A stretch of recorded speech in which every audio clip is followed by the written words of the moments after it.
Hey everybody, welcome to Always Bored Never Boring. Today we are talking about the weakest enemy you will face in your games of Advanced Hero Quest, the doors. If you've never seen these before, they are a great idea marred by less than stellar execution. These doors were used in the Advanced Hero Quest core box, and they also turned up in one of the fortresses that Games Workshop made for Warhammer Fantasy Battle. I don't believe they were ever used anywhere else, certainly nowhere that immediately springs to mind anyway, and that's probably a good thing. You got 6 of these in the Advanced Hero Quest game. 6 isn't really enough, certainly not enough once you realise that these doors have a habit of breaking when you look at them for a bit too long. That's why if you are picking up a copy of Advanced Hero Quest second hand, you will invariably find at least some of the doors, maybe all of the doors, are in a bit of a sorry state. So what is the deal here? The doors are designed to open and close, which is very cute. They are in 2 parts, the frame and then the door itself. There are nubs on the frame that connect to small recesses in the door part. Neat idea, but the design, as you can see, is very thin. The door itself is thin, but the frame is also very thin, and to make matters worse, the plastic seems quite brittle, and that will only get worse over time. As a result, it's very common for the frames to snap where they connect to the base. Even more of a problem, opening and closing the door a bit too carelessly can cause the nubs to snap off. Once the doors are broken, there's not much you can do about it. You can glue a door back into the frame so it's permanently closed, use the frame without the door so it's permanently open, or get crafty trying to fashion some new hinges or doing something fancy with magnets. Not ideal, so it's something to avoid if possible. And it is possible to a degree. I have managed to accumulate a set of 15 doors in perfect condition over the years. It's one of my greatest achievements. I must be close to a world record. Handling the doors the right way will help.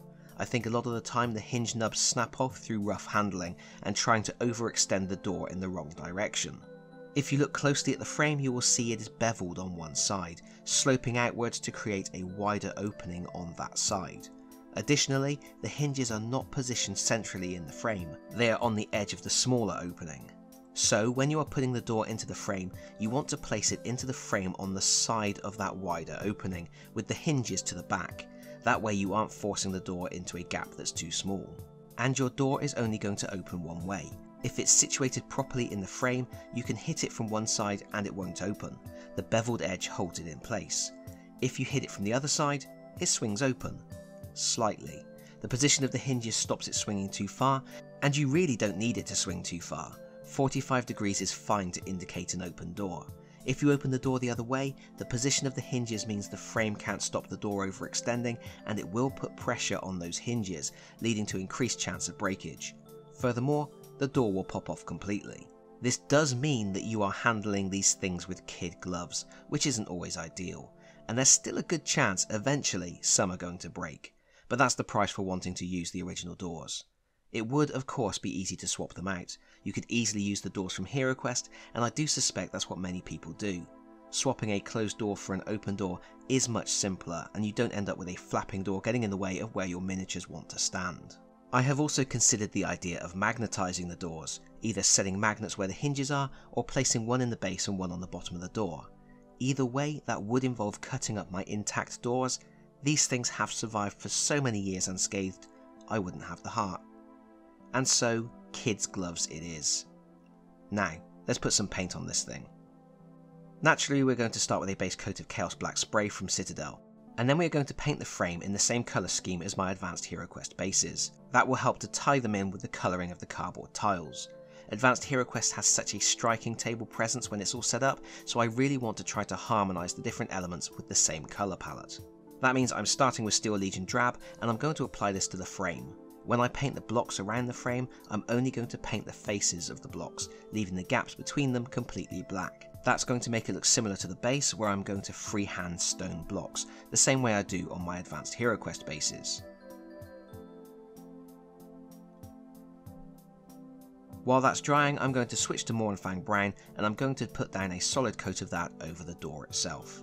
1 coat should be enough, you can do 2 if you really want to. Then I'm going back to the frame and I'm going to thin down some Zandri dust and start building up the colour on the blocks. Again, I'm doing this the same way I do my Advanced Hero Quest bases, and here 1 or 2 thin coats should be fine.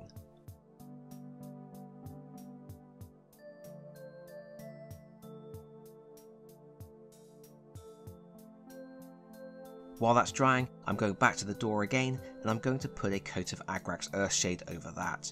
I'm going to go pretty heavy with that wash, just because I'm not doing much else with this door, and it will help to bring out the details. Then it's back to the frame, and I'm adding a little screaming skull to the Zandri dust for one more coat, trying to build up the highlights on the blockwork. And I'm being a bit sketchy in the approach here, just eyeballing what looks good. If you've never seen my video on painting Advanced Hero Quest bases, I'll put a link in the video description to that, because I go into what I'm doing here in a bit more detail.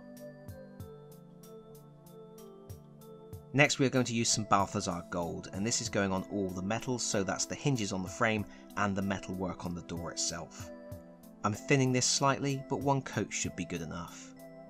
Then I'm just going to do a quick thin coat of Seraphim Sepia over the whole frame, and I will also put this over the metal areas. And honestly, there's more I could do.